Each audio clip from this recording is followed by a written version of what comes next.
आज की कहानी है वृंदा की। वृंदा बहुत ही साधारण सी लड़की थी। वो कानपुर में अपने मामा मामी के साथ रहती थी। बचपन में ही वृंदा के माँ बाप गुजर गए थे। उसकी मामा मामी का भी कोई औलाद नहीं था, तो उन्होंने वृंदा को बचपन में ही अपने पास रख लिया था। वृंदा की पारिवारिक स्थिति भी ठीक नहीं थी। किसी तरह उनका घर चलता था। ऊपर से बिन माँ बाप की बेटी की शादी की भी एक बहुत बड़ी जिम्मेदारी थी। काफी कोशिशों के बाद वृंदा के लिए कार्तिक का रिश्ता आता है। दरअसल कार्तिक एक बच्चे का बाप था। उसकी पत्नी किसी हादसे में गुजर गई थी। उसके घर बिना औरत के बस एक मकान बनकर रह गया था। उसके 3 साल का बेटा हर्ष के देखभाल के लिए उसे दूसरी शादी करनी जरूरी हो गई थी। क्योंकि वृंदा बिन माँ बाप की बेटी थी और उसका मामा भी अच्छी जगह रिश्ता करने में असमर्थ थे, उन्होंने तुरंत रिश्ते के लिए हामी भर दी। दोनों की शादी बहुत ही साधारण तरीके से कर दिया गया। बहू, तुम्हारा इस घर में हार्दिक स्वागत है। अपने शुभ कदमों से इस घर में प्रवेश करो, वृंदा की सास ने उसके स्वागत करते हुए कहा। वृंदा के पैर आगे बढ़ाते हुए एक अजीब सा महसूस हुआ, मानो कोई उसका पैर पकड़ के उसके कदमों को आगे बढ़ने से रोक रहा हो। वृंदा ने इसे अपना वहम समझ के पैरों को आगे बढ़ा के घर के अंदर प्रवेश किया। वृंदा की सास वृंदा के गृह प्रवेश करवा के अगले दिन ही गाँव चली गई थी। दरअसल वृंदा की देवरानी गर्भावती थी और प्रसव कभी भी हो सकता था। नवविवाहित वृंदा पर विवाह के अगले दिन से ही घर गृहस्थी की पूरी जिम्मेदारी आ गई थी। वृंदा हर्ष और अपने घर की अच्छे से देखभाल करने की कोशिश कर रही थी। वैसे ही सौतेली माँ को हर कदम पे परीक्षाओं से गुजरना पड़ता है। समाज और लोग सौतेली माँ के व्यवहार पर उंगली उठाने में जरा भी देर नहीं करती। वृंदा अपनी नई दुनिया में सामंजस्य बिठाने की कोशिश कर रही थी, लेकिन जब से वो घर में आई थी उसके साथ बड़ी अजीब अजीब सी बातें हो रही थी।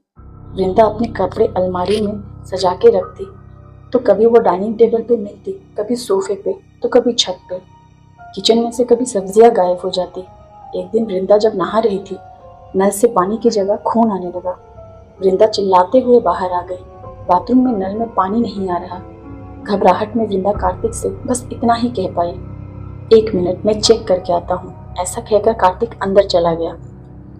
कार्तिक अंदर से चिल्लाते हुए कहा, नल से पानी तो आ रहा है, तुम्हारा ध्यान कहाँ रहता है आजकल। वृंदा बाथरूम में जाके देखती है सब कुछ नॉर्मल है, तो वो आगे कुछ नहीं बोल पाई। वृंदा को बार बार छत में से किसी की चिल्लाने की आवाज आती थी। वृंदा बार बार छत पर चेक करने जाती थी, पर वहां कुछ नहीं होता था। कभी कभी वृंदा गैस स्टोव बंद करके आती तो वो दोबारा जल जाता। एक बार तो वृंदा ने सब्जी बिठाकर तैयार करके गैस स्टोव को बंद कर दिया था, लेकिन गैस जल जाने के कारण पूरी सब्जी जल गई। उस दिन कार्तिक उस पर बरस पड़ा था। गंवार हो, तुम्हें कोई काम ठीक से नहीं आता। ऐसा कहते हुए चिल्लाते हुए कार्तिक उस दिन ऑफिस चला गया था। वृंदा दुखी होके डाइनिंग टेबल पर बैठ गई। वृंदा की नजर जब सामने लगी कार्तिक की पहली पत्नी रूपा पर पड़ी, तो डर के मारे वृंदा की चीख निकल गई। रूपा की तस्वीर रो रही थी और उसके आंसू खून के थे। वृंदा ने इसे अपनी मन का वहम समझ कर अपनी गर्दन झटका कर दोबारा देखा तो तस्वीर एकदम सही थी। तभी वृंदा की चेयर हिलने लगी। वृंदा डर के मारे कांप उठी। वृंदा की चेयर अपने आप ही तस्वीर के एकदम सामने पहुंच गई। वृंदा इतनी डर गई थी कि उसके गले से आवाज भी नहीं निकल रही थी।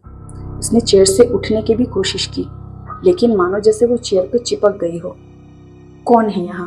वृंदा ने जैसे ही पूछा, वृंदा पूछते ही पसीने से लथपथ हो गई। उसके दिमाग सून पड़ गया था।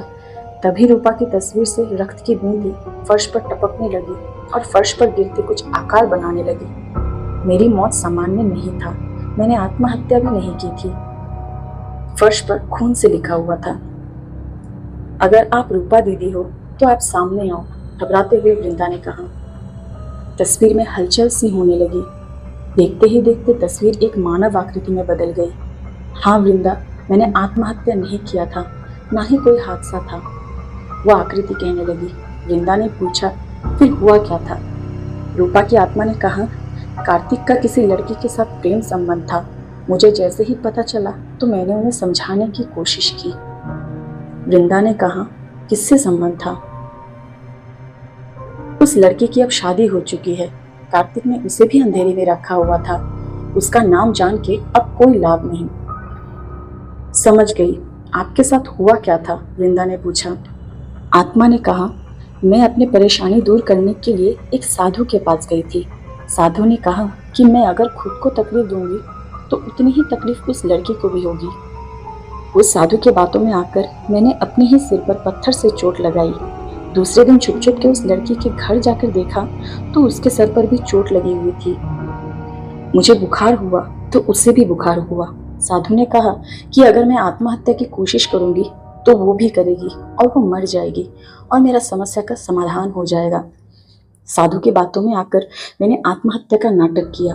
फंदा बनाने में और लटकने में साधु ने ही मेरी मदद की थी। मैं केवल नाटक कर रही थी, पर गलती से स्टूल गिर गया और मैं मर गई। वृंदा ने पूछा, इसमें कार्तिक का क्या दोष है? रूपा ने कहा, उस साधु को कार्तिक ने ही भेजा था। कार्तिक ने ही पूरी साजिश रची थी। मुझे साधु की बातों पर यकीन हो जाए, इसके लिए कार्तिक ने खुद एक दुर्घटना के जरिए उस लड़की के सर पर चोट लगा दी थी।